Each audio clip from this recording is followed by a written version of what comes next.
திருவள்ளூர் மாவட்டம் பெரியபாளையம் அருகே இருவேறு இடங்களில் நீரில் மூழ்கி பள்ளி மாணவர் உள்பட 2 உயிரிழந்தனர்.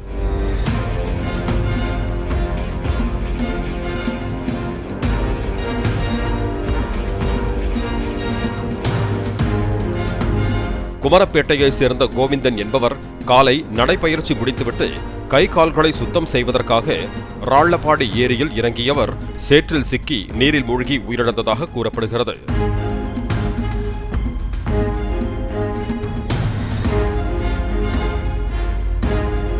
மாளந்தூர் ஆரணியாற்றில் நண்பர்களுடன் குளிக்கச் சென்ற 15 வயதான ஜனார்தனன் என்ற சிறுவன் நீச்சல் தெரியாததால் நீரில் மூழ்கி உயிரிழந்தான்.